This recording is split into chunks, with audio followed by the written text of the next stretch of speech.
Hey guys, today we're going to talk about how you introduce free kick set pieces to the youngest players. So let's go. Set pieces in dangerous areas are always opportunities to score goals, even in the youngest ages. What I normally see are teams set up and they have one player try to boot the ball into the 18-yard box, and they have their players just kind of scrunched up in the area, hoping that a ball will bounce to them. Well, hopefully, I'm going to show you guys a better way to do it. The first question that you have to ask yourself is, where is this free kick being taken on the field? I tell my younger teams that we're going to use the build out line as our marker for what we're going to do during free kicks. If the free kick is awarded around the build out line closest to the goal that we're attacking, or higher up the field from the build out line that we are attacking, we're going to use a set play. If the free kick is awarded further down the field, we're just going to play it out as if we would if the ball was actually in play. So here's an example of what I'm talking about. Let's just say that a free kick is awarded right here, and we are the blue team. So this is further down the field than the build-out line closest to the goal that we are attacking. Therefore, I would have my right center back take it. I would have the right full back here. I would have our number 9 high up here. I would have our 6 up here. I would have the other center back right here. And I would have the other fullback up the field here. And let's just say that the red team kind of started to defend like this, and you can see I'm just bringing the guys up here. So let's say it looks something like this. All I would tell the center back to do here is play it as if the ball was in play. So in this situation, what I would want to do is switch field. So our strategy here on the free kick is just to play it out to our left center back, who then could probably take his space, hopefully draw in both of these defenders, and then play a ball out here to the 3, who hopefully now can go in and cross the ball. But you can see that because the free kick was over here, I just have the center back on that side take it and play it as if we were playing the game in real time. Okay, so a free kick has been given in the area that we talked about where we're gonna run a set play. The first distinction is whether the ball is wide or whether the ball is central. For set pieces in dangerous wide areas, I like to set us up very much like I set up the corners. And I'll link that video if you haven't seen how we set up our corners. But we try to keep things as similar as possible, especially at the younger age groups. So the way that I set up my corners, especially at the youngest age groups, is we run short corners 90% of the time. So for a free kick in the wide area, the players who would normally go to the corner to take it already know that they're the ones who are going to take it, which is the fullback on that side and the center midfielder. The striker and the fullback on the opposite side go to the opposite 18. So the one difference between the way that I run corners and the way that we run our free kicks from the wide areas is that the fullback on the opposite side has to be central and the center mid has to be like this. In the corner kick situation, it's reversed. The runs, however, are the same. So our fullbacks are going to be right here, just like they would in a corner kick. The 9 is going to go near post, and the fullback on the opposite side goes to the far post. This is how the play works. The fullback on the side of the kick comes along here and taps the ball. Now this can be either just tapping the ball with the sole of the foot and then running by, or I just tell them to roll the ball back to the 6. But the 2 puts his arm up and arm down. So what you end up seeing sometimes is the red team will either make a wall, which is fine, or they'll just kind of stand out in here, which again is totally fine. So the fullback will put his arm up, arm down, will run over the ball, touching it, tapping it, back to the attacking center mid. So now what we have is a situation where our attacking center mid needs to bring the ball up to the wall or to whoever's out here. As he's doing that, fullback on this side will come down here. Now most players will go right to the ball. And so you usually get into a situation that kind of looks like this. Now during this situation, the 9 is going to start here and the 3 is going to start coming in here. At first, these runners are going to go right to their spots, and you really have to coach timing of runs, but eventually they'll kind of start creeping. Once this ball is played here, so the idea is that the 6 draws in defenders and then plays a ball into the wide area for the fullback to go after. The fullback comes down in here. After this ball is played by our 6, they go to the penalty spot. So the 2 will come down here until engaged. We'll try to get across either to the near post, the far post, or the penalty spot.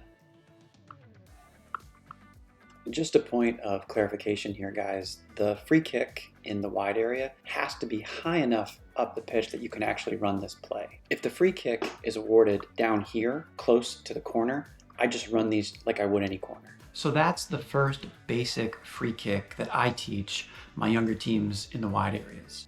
Now, once you do it a couple of times, or even if you play the same team in your league a couple of times, teams will get smart and they'll know that you're going to do that play. Well, here's a small wrinkle that you can add to kind of change things up. All right, so there's a couple of wrinkles that you can do based on the same setup. Here again, we have our fullback on the side that the free kick is being awarded and our center mid lined up right next to the ball. The 9 and the 3 stay in the spots that they are supposed to be in. Now, in this particular one, instead of the 2 running over the ball, tapping it, coming down here, and then the 6 getting over here, playing the ball here for a cross, which is our original set play. Instead, the 6 is the one who runs over the ball and taps it. Now the 6 runs through here towards the penalty spot. This typically does attract some attention, and if you're lucky, both of these guys come up here. But you might only get one. But even such, now again, you have a 1v1 situation where our fullback can hopefully get a cross in. The 6 runs to the penalty spot, the 9 again goes to the near post, and the 3 goes to the far post. So the very last wrinkle, once you've started doing these set plays, is to actually kick a ball into the box with runners. This time what we do is the 6 goes over the ball but does not touch it. He just runs over the ball pretending like he's going to touch it. These guys have seen that before perhaps, and what he does is he just runs over the ball and doesn't touch it. This will cause a couple of things to happen. Some defenders may actually come with this guy, okay? Or they might just get confused because they're used to us tapping the ball back to somebody and playing this short. What the 6 does at that point is comes in and stands right around here.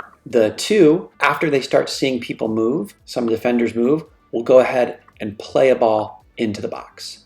The runs are the same. So once the 6 starts up in here, he goes directly to the penalty spot. The 9 goes to the near post, and the fullback on the opposite side goes far post. All right, so let's talk about what happens if a free kick is awarded in the central part of the area of the pitch where we're going to run a set play. So this is a little bit different than what any of the corners that we do or anything else that we've done. So this is something that will take a while to implement in your team, and this isn't something I would introduce right away. I would do the corners first, then I would work on the wide area free kicks, then I would get to this. But just so you guys know how I do this, if there is a free kick in the central area of the field, the person who takes it is the center back. Now it's either the 5 or the 4, and if you're going to cut the field in half, if it's on more the left side of the field, left central side of the field, the left center back would take it. If it's more on the right center side of the field, the right center back will take it. So just in this case, we're going to have the left center back take this. Now the right center back has got to stay central and stay behind in case there's some sort of counter press that has to happen. Now what I ask the other 4 players to do is all get into the center arch here. And again, this is something very different than what they're used to doing, but what normally happens in this situation is that causes a lot of compactness to happen on the defensive side. And you usually get something that looks like this. There might be some teams that are a little more savvy than this, but in my experience, this is normally the setup that you get into. So the advantage here now is these wide areas are completely open. So what the left center back will do, they'll put their arm up, arm down, and once the arm goes down, the fullbacks immediately go to the corner of their 18. Now, a couple things can happen here. If nobody goes with them, it's a very easy decision. You play a ball here or here, and we're looking for a drive and a shot, a drive and a cross. And that does happen sometimes because they're not ready for it. They're all crunched up in here, and the center back's arm goes up, goes down, comes out here, and nobody comes with them. And we get a quick either drive and a shot, a drive and a cross. You'd be surprised how many times this works. Here's the other thing. Let's say this starts to draw some attention. So as the fullbacks go out, let's say the 6 maybe comes over, maybe the 2 comes over, and you run into, like, let's say a situation that kind of looks like this.